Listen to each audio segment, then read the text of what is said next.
Alright, this evening we're getting back to work on the 600. It's been a little bit with harvest and work and all that stuff going on. Sometimes it's a little overwhelming, but I think we can just break this down into bite-sized chunks. Now what we're working on right now is the same modification I did to my 300. And most of these Rock Island tractors, well, I guess all of them basically, have a vertical oil bath air cleaner that sits in here. And well, this one kind of goes up. But on my 300 it would go up into the top where it would pull the air in, bring it down, and run it back around the side, just like this one does towards the engine. The original problem with my 300 is I had a bad front rim on it that was bent somehow or had a ring welded back into it, so it would bounce when I went down the road at road speed. But when you're bouncing up here, it just starts puking oil all over the place. So I'll try and put some pictures in of it. I put in a dry element air filter from a Kubota. And I found another one similar to the first one that I had. It's a little bit different. This one's got a can opener style screw on it to pull the end cap off, change or check the filter. My 300 just has over center clasps on it. So, but anyway, so what I'm working on right now, it's a pretty simple build. We'll put it sitting in here just about like this, with our intake facing towards the front. We'll have two legs where the original one mounted, running through the same bolt holes. They'll come up, and then we'll weld those legs on the bottom of this air cleaner so that I can just pull this screen off and access the air cleaner element.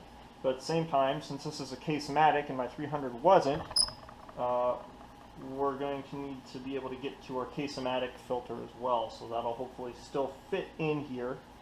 I'll make the brackets for those later on down the line, kind of to get in here. You know, you can't do them both at the same time. So, but this will make it, you know, give it a microfleet more horsepower, which is always good, and it just, there's not going to be oil puking everywhere. It's going to be a lot better at cleaning the air, I think, and it's a lot easier to change or clean out as you go. Not that I'm, you know, trekking across Africa, but it's just nice. So, I've got the legs already made. They're cooling off right now because I had to put several 90-degree bends in them. And I'll put the legs in here, I'll bolt them down, and then that will give me my size for not the size, it'll give me the spots that I need so I can put my filter in here and weld it in place. Again, I don't like changing the original setup of the tractor. I can put this back to factory if I want. The only thing I'm changing is this Kubota air filter. Another thing I want to point out is both of these use the same style air filter, so got parts interchangeability. But here we go.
So here these are, just simple flat stock.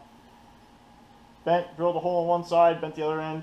I think this is going to be easier. The one on the 300 I did a bend, and then I just did a whole U shape all in one piece, which took a lot of measuring, but I think this will let me kind of fudge it as I go along here. This one has a different steering box in front. We'll see how it goes here, squeezing in. Again, I'm welding it in here so I can kind of have a little bit of leeway on how I want to do that. I could also heat this up if I have to and put kind of an angle on it if I feel it's too close to the radiator, but I think we'll be all right for the most part.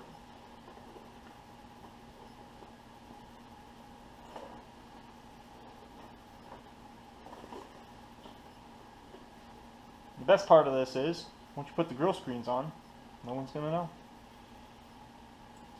It's okay by me.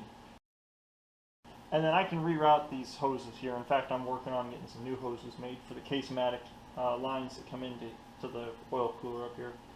So I'm not too worried about that. I probably should take that off. I might. Just get it out of the way.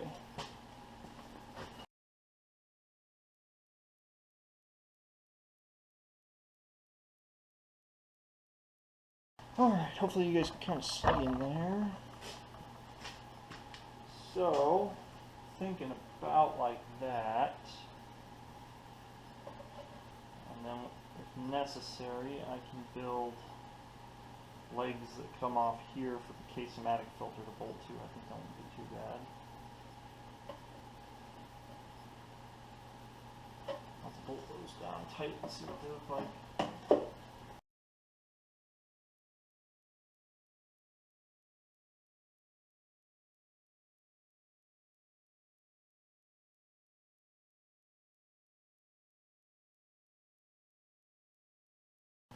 Looking at it now, I think I probably should have bent my ears over forwards because this steering setup is a little bit different. It's going to be pretty darn close to that radiator. I might heat those up and just bend these out just a little forward, just a little bit. Give me a little more room between the air filter and the radiator. Alright, so I went back, heated these up, bent them back over. Put a little up angle there, so hopefully we get a little bit more mating surface when we get that put in there. And let's get these thrown in here real quick, see what it looks like.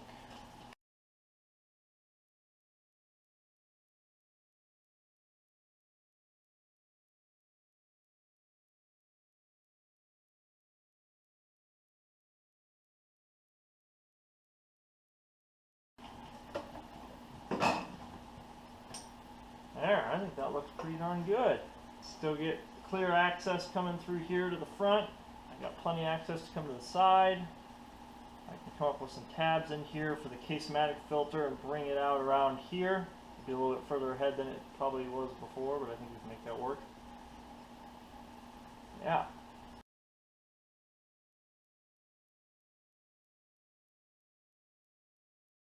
Draining the last of my Case-o-matic oil out of there so I can put that in there. We'll make sure we have enough room.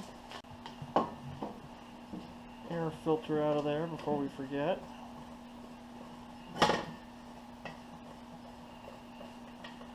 This one isn't as speedy as the other one, but that's alright.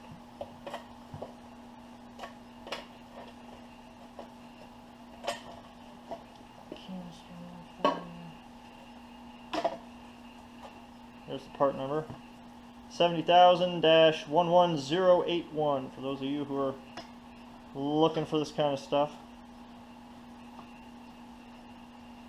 You could probably do this with a plastic housing. One of the filters is the plastic housing. You just have to make a bar and, I don't know, screw into it or hose clamp it on there somehow. As you can see, this one already had been welded on, but it still works. This was in the 300 for a long time. I've got a new one in there now. Alright, well, I don't really need that on there right now. Doing this.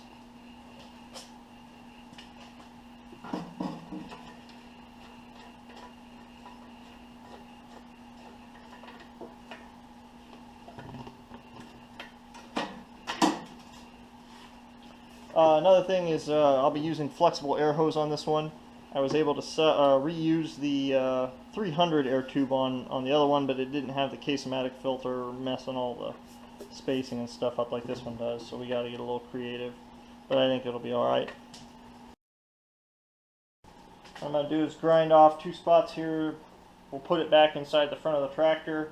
I'll tack it in place, pull everything out, and then we can get a nice good weld on there.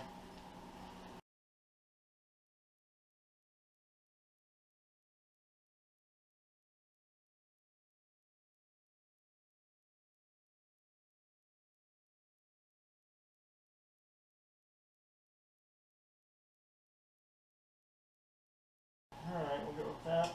I'll pull that out here in a little bit. We'll finish her up. Alright, so we got our Case-o-matic filter here again. Again, this is different from the 300 because 300 is obviously not Case-o-matic, but if I can get it to line up, if I can rerun the line from here over to here to the top one, I can come up with a couple of brackets that come off of this leg over here, and it'll sit like that. That way I can still access the Case-o-matic filter and my air filter.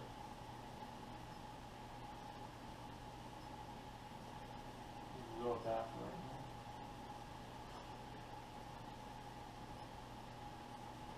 There'll be a lot of stuff going on in here, that's for sure.